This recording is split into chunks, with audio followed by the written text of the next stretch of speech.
What will you do when your money works for you? Welcome to the Tech Girl Financial Podcast with your hosts, Victor and Kim Gaxiola. In today's episode, Victor and Kim dig deep by exploring the challenges individuals face when it comes to talking about money at home and in the workplace. Together, they will share how you can identify your own money issues and the steps you can take to break through them to improve your conversations about money with your spouse or significant other, your boss, and your family. From the home office in California, here is Victor and Kim.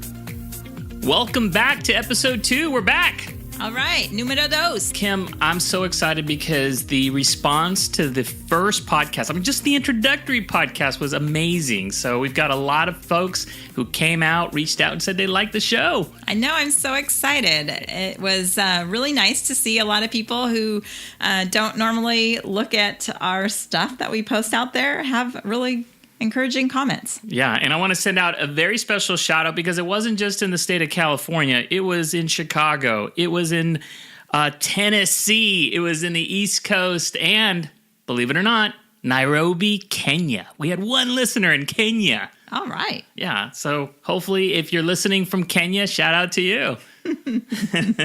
Well, Kim, we've got an exciting show, and this is something that we kind of set up in episode number 1 because we really wanted to explore the challenges that individuals are facing when it comes to talking about money at home and in the workplace. That's right. How comfortable were you just saying the word money? I was pretty comfortable. I like money. I like it a lot, actually. Oh, that's awesome. Yeah. And so what we're really getting to is today's episode is going to center around breaking money silence. And so I know that right now is a big mystery.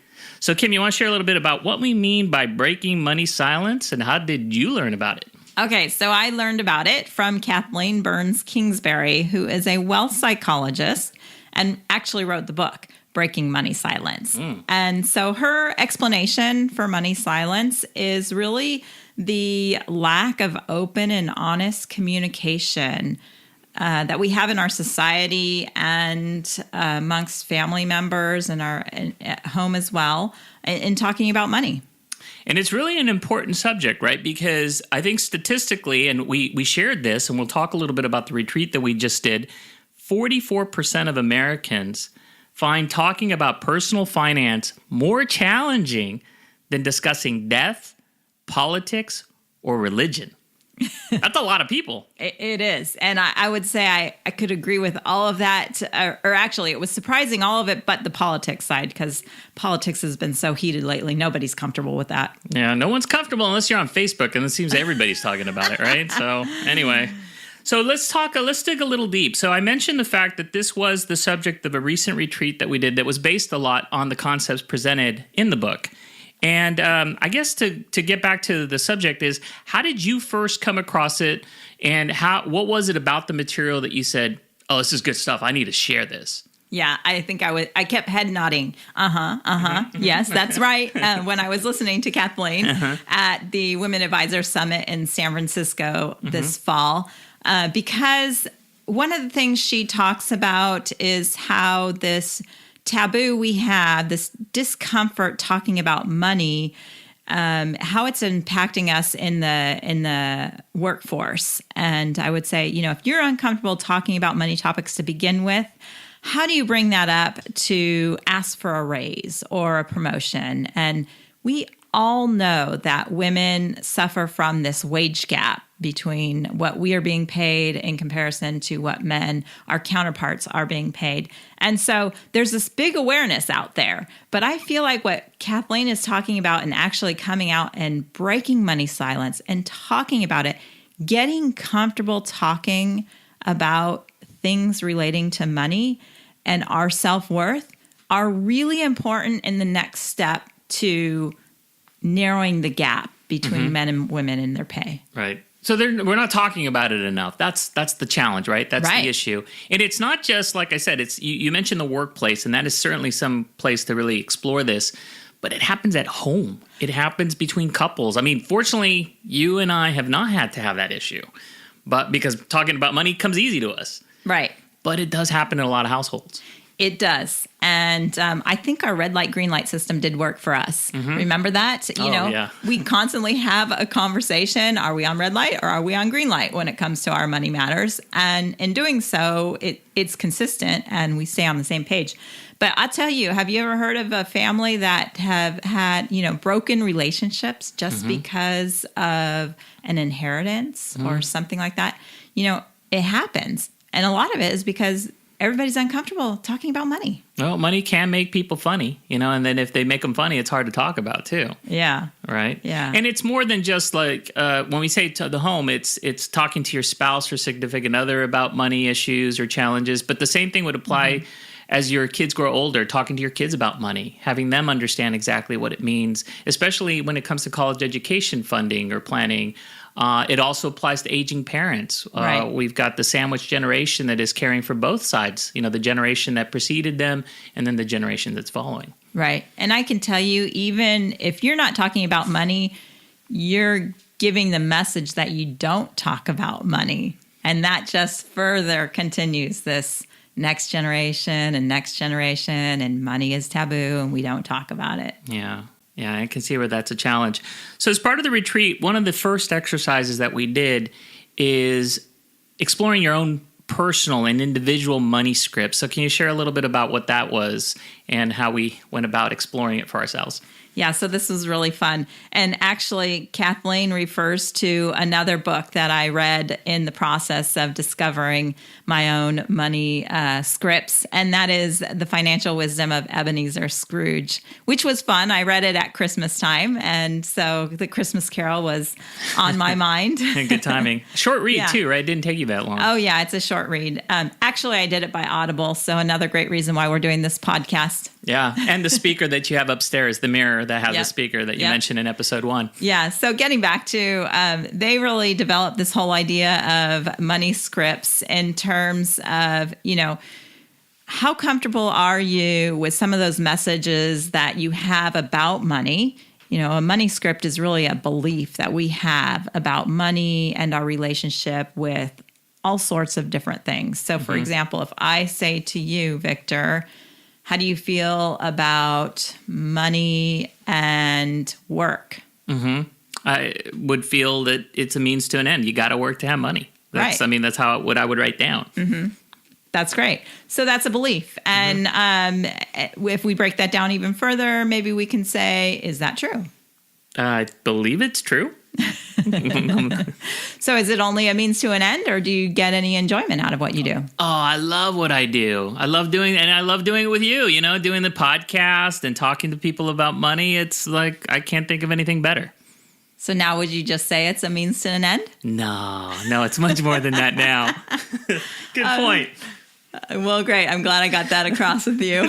I'm only beginning on this journey of actually helping people with this type of work. And so it's a challenge. I'm going to be growing in this year. Well, and the reason why I think it's important for people to understand why it's a challenge is because, well, Kim, you're pretty technical. I mean, you really like digging deep into the investments. You like looking at, what the trends are and what's to come and having that crystal ball into, depending on what sectors are coming into favor, taking a deeper dive into different investment strategies, client portfolios. So it tends to be a little bit more, I guess, cerebral than it is touchy-feely, right? Right, definitely. When we go to our conferences and there's a whole bunch of continuing ed there, I can go to The Economist and I can go to the investment strategy and I can go to all these things that I find fun. Let's minimize taxes. Let's learn about all this stuff.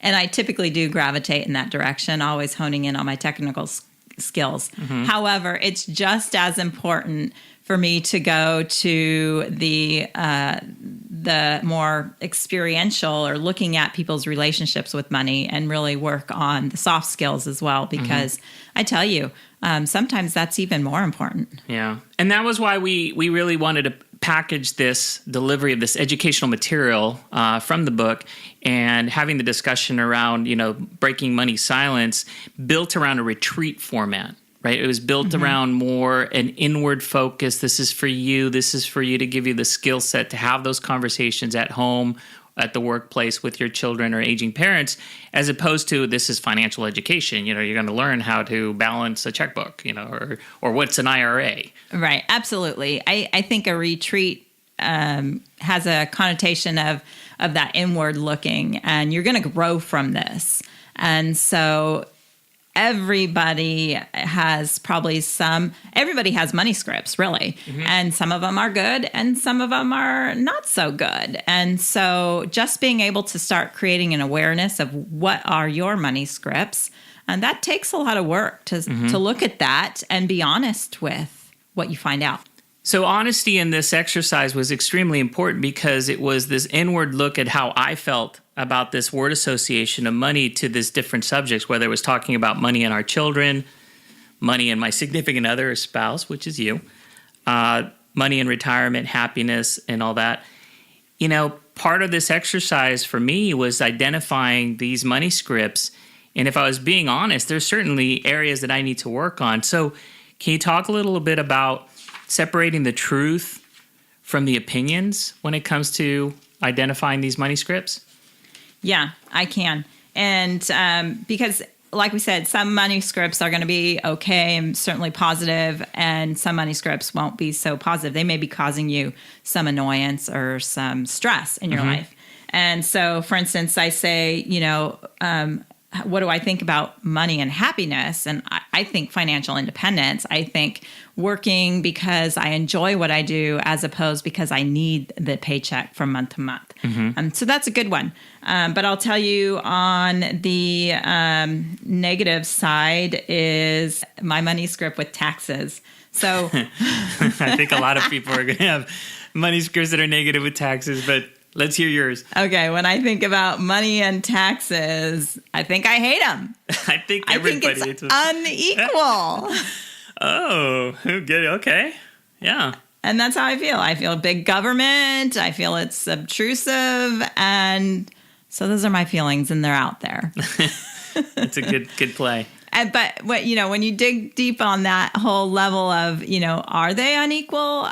We can have another conversation about that. But the question is, now that I see what my money script is about it, how do I break it down into what is actual truth in that and what is just a get up that I have?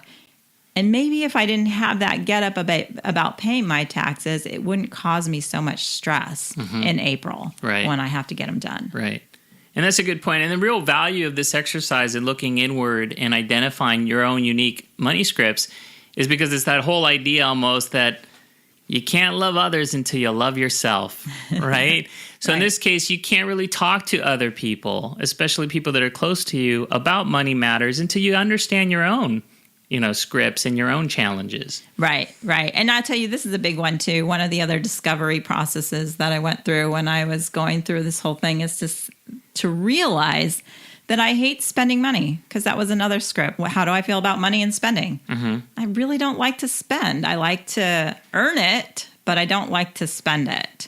And in that contrasts a lot of people, because when I tell people that script, they're like, really? And, you've heard of retail therapy, and there's a lot of people that love to spend money. I've only just recently learned about retail therapy, and I'm so thankful that you don't suffer from that. I know, right? Yeah. However, there are times when we need to spend money. And so even my money script of hating to spend it, I hate to go to the grocery store. That means I don't even want to buy groceries. And that's an essential item. And so what do? I don't go. I wait 2 weeks. The house has nothing to eat in it. The kids are like, when are you going to go to the store and buy us some snacks? We need something to eat lunch. Yeah. And that's when, you can start thinking about all these different topics, money and I don't know, your family and money and all these different issues that come into your life. And once you start looking at the relationships and the scripts, how sometimes they get in your way from being proactive about stuff. Right. And our intent is actually to build out a series of podcasts that are actually going to explore this subject a little bit deeper and further as it relates to talking to others about money, especially at home with your significant other or spouse, at work, in the workplace, which is always a challenge. And then finally with your family, and by family we mean talking to your children or aging parents. And so be on the lookout for those episodes. They will be the next ones to come out because we would like to get a little deeper in this subject. Absolutely. So the last thing that I want to talk about as it relates to the subject is, we talk about first doing an inward look. That's where the money scripts come in. Second, talking to others about money. How do we go about doing that? So that's a good question because do you remember our first money conversation we had after I read the book? Yeah, I do. The walk. It was the ambush. You call it the walk. I call it the ambush. I was ambushed by you. Okay, so I read this book and I was really excited to start having those money conversations with you, my spouse, because I believe that we have a healthy relationship and I wanted to just continue it being healthy. And so one of the things it was to, so I used a couple guidelines. I didn't use them all.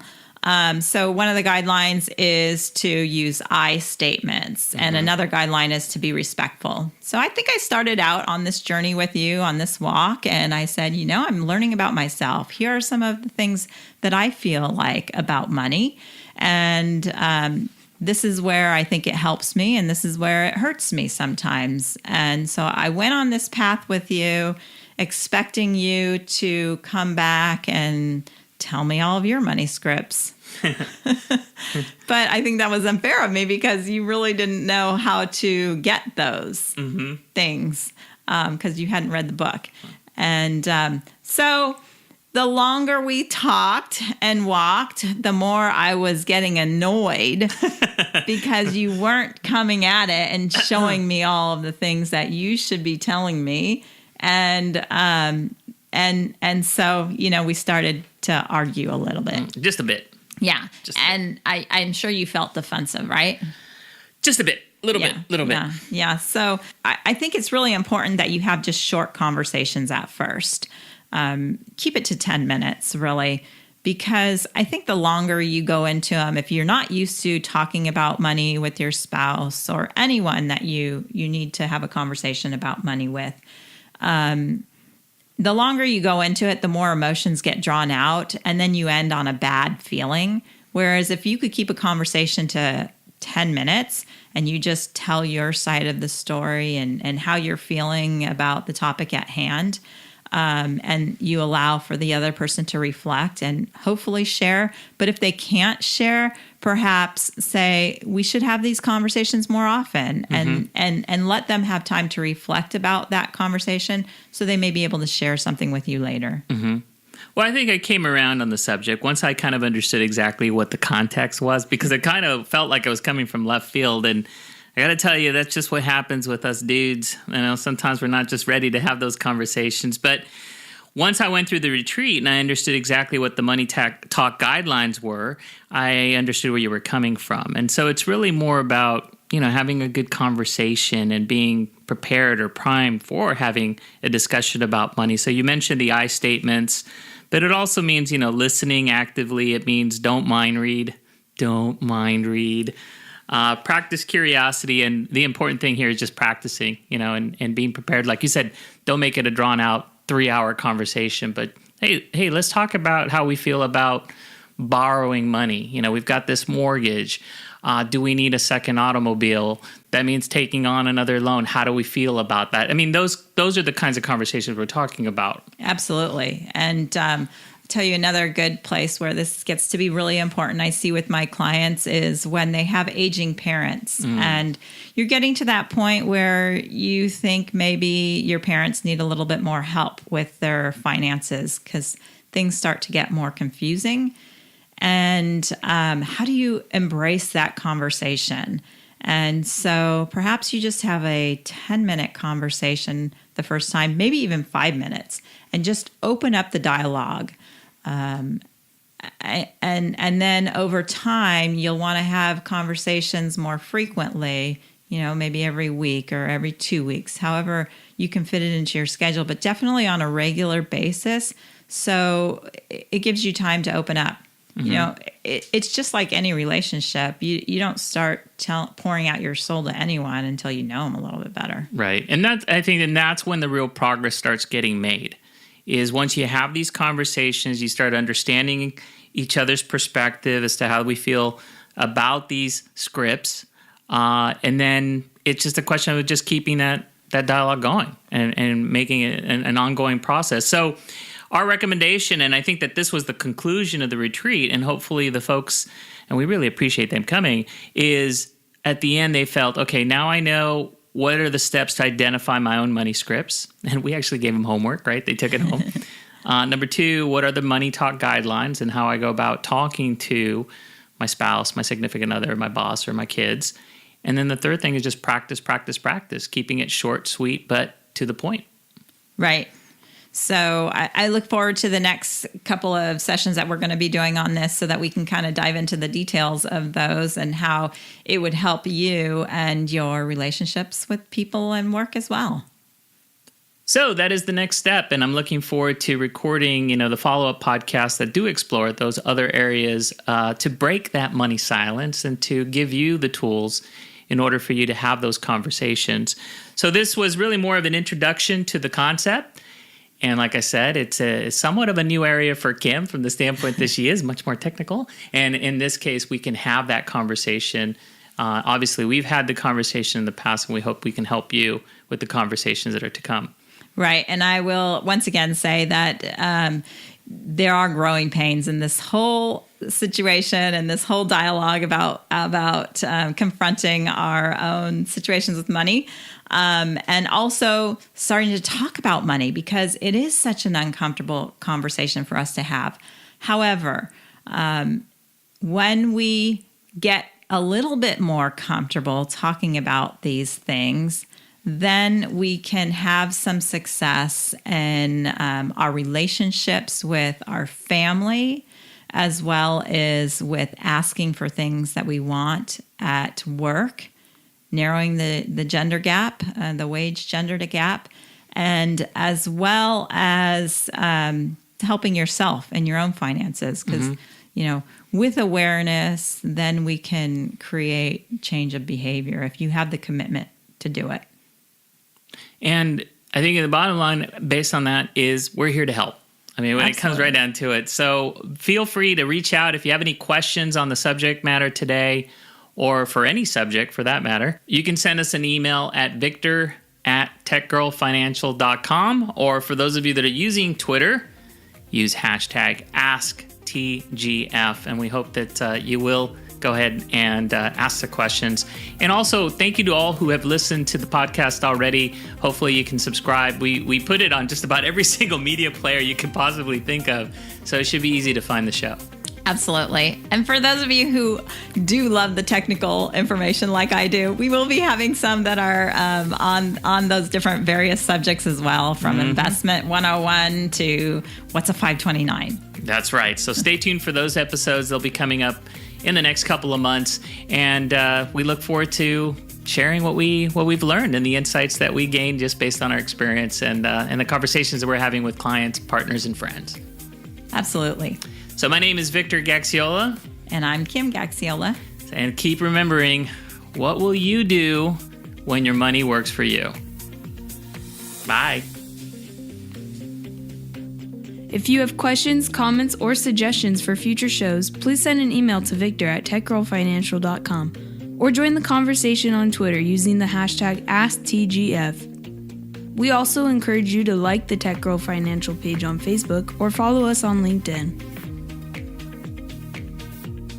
If you're interested in learning more about breaking money silence or be part of our upcoming retreat or webinars, please send me an email at victor@techgirlfinancial.com or go to our Contact Us page on our website at techgirlfinancial.com and send us a message. Subject, Breaking Money Silence.